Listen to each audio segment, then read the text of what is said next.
ओम नमो श्री ज्योतिराजाय विवेकानंद सूरय सच्चिद सुख स्वरूपाय स्वामिने तापहरिणे। ओम नमो शिवाय। ओम नमो शिवाय। ओम नमो शिवाय।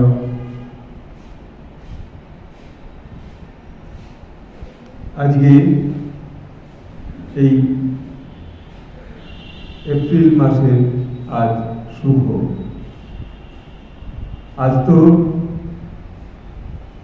আমরা এখানে শ্রবণ করব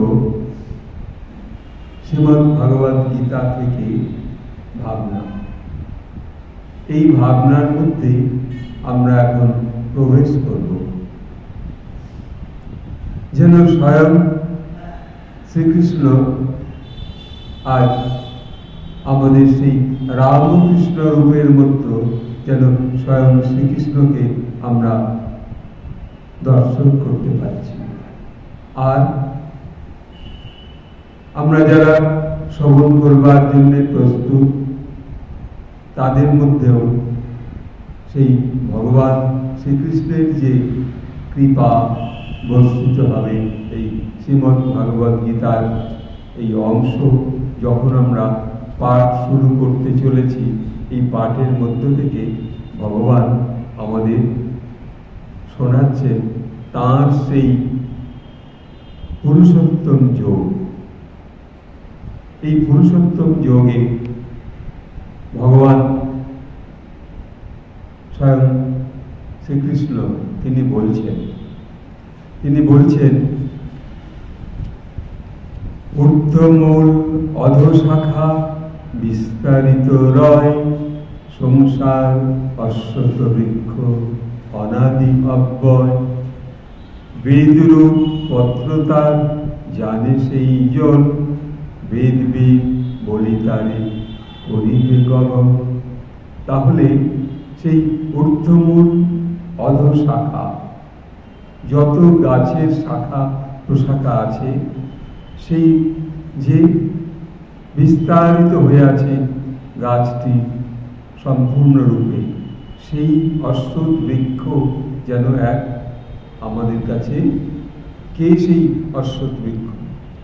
যিনি আমাদের কৃপার ছায়া দান করছেন, তিনি সেই স্বয়ং শ্রীকৃষ্ণ। সেই বেদরূপ পত্র তার জানে সেই জন, বেদবিদ বলি তারে করিবে গগন। সপ্তরজ তমগুণে শাখা বৃদ্ধি তার, বিষয় পল্লবতার হয়েছে আবার। অধোঊর্ধ্বে শাখামূল রয়েছে বিস্তৃত, অধোগামী হয় যারা পশুজনী জাত। তাহলে যারা সেই ঊর্ধ্বগতি, যাদের মন উন্নত দিকে, ঊর্ধ্ব দিকে, অর্থাৎ আমি ভগবানকে দর্শন করব, ভগবানকে দর্শন পাব, এই আশা আকাঙ্ক্ষা আমাদের মনের মধ্যে সর্বদা আমরা যদি স্মরণ মনন করতে পারি যে আমরা তার দর্শন পাব, সেই ভগবান শ্রীকৃষ্ণ, তাহলে আমাদের মনের মধ্যে একটা আকুতি আসবে, তার সঙ্গে কবে দেখা হবে সেই গিরিধারী, সেই যে হাতে বংশী, তার সেই উত্তরীয় গোলাপি রঙের আর পরনে এক হলুদ রঙের তার বস্ত্র, তার মস্তকে সেই ময়ূরের পাখা মুকুট রয়েছে। সেই রূপ দর্শন আমরা তাকে করছি এখন। কিন্তু যারা অধোগামী হয়, অর্থাৎ সরলও তাকে করতে চায় না, তখন তাদের জন্ম সেই নিম্নগামী প্রাণীর মধ্যে আবার জন্ম হয়। তাহলে আমরা মানুষ রূপে এসেছি, তাহলে আমাদের মন কখনো আমরা নিচু স্তরে নামাবো না, এই মন আমাদের চাই। তাহলে এই মন যদি আমরা রাখতে পারি, তাহলে আমাদের রোগ, শোক, অশুভ সব দূর হয়ে যাবে।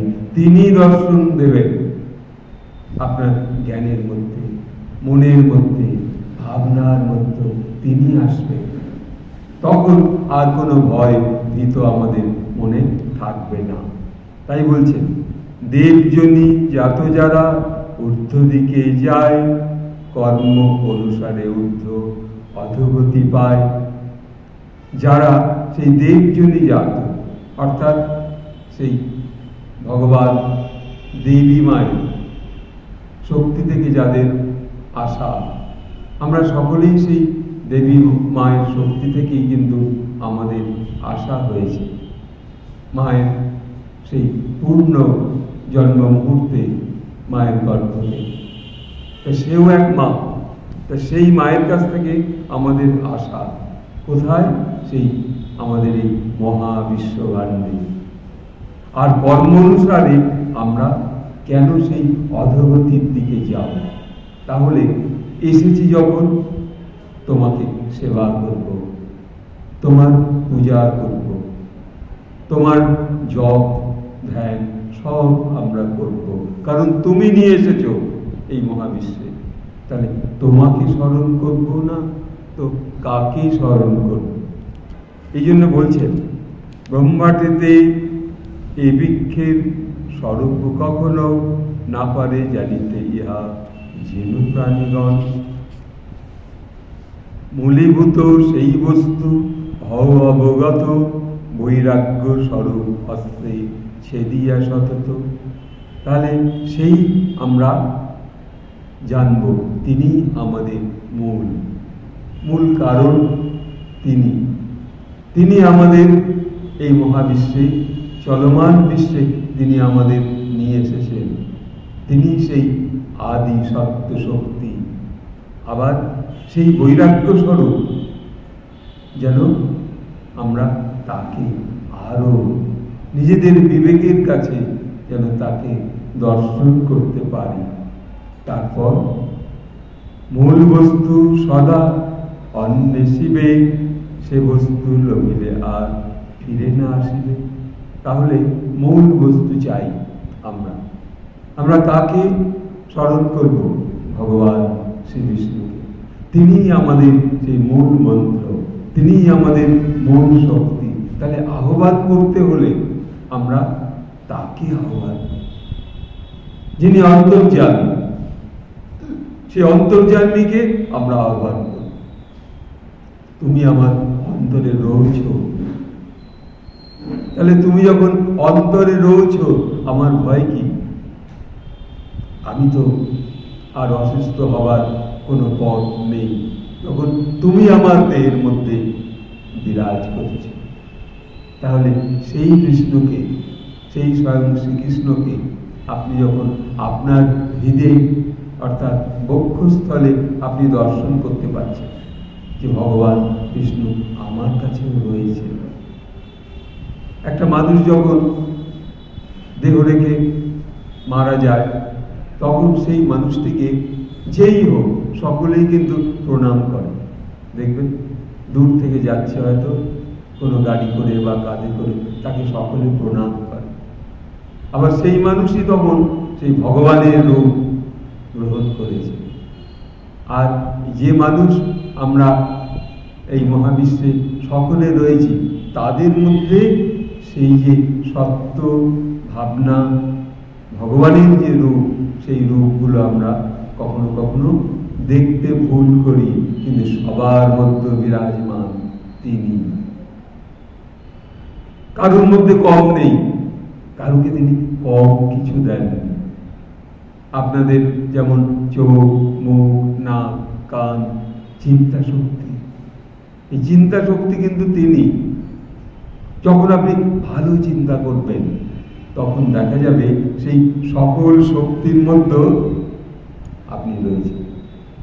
আপনার চিন্তাটা হয়েছে সেই ভগবানের রূপের অনুভূতির মধ্যে। আর আপনি আন মনে রয়েছেন, হয়তো নিজে নিজে গাইছেন, হে কৃষ্ণ করুণা সিন্ধু দীনবন্ধু জগৎপতি গোপীশ গোপিকাকান্ত শ্রী রাধাকান্ত নমস্তুতে। নমস্তে জলদভাস নমস্তে জলশায়িনী নমস্তে কেশবানন্দ বাসুদেব নমস্তুতে।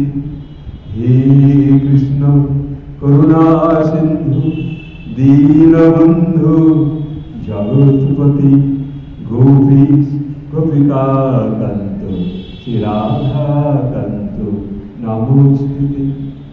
তিনি সেই তখন আপনার ওই ভাষার মধ্য দিয়ে, অন্তরের মধ্যে দিয়ে তিনি আপনার এই দেহের মধ্যে তিনি এসেছিলেন। তিনি আসেন, তিনি কখনো দূরে থাকেন না, তিনি আপনার মধ্যে। তাহলে আপনাকে সেই মনোসংযম হয়ে জীবন, যে না আমার মধ্যে তো ভগবান সাহিত্য রয়েছে, জাগ্রত রয়েছে, আমি তাহলে আর কোনো সারাদিন কোনো অন্যায় ভাবনার মধ্যে আমি প্রবেশ করব না। জয় শ্রী রাধে গোবিন্দ, জয় শ্রী রাধে গোবিন্দ বলে আপনি আপনার দিনকে যাপন করছেন।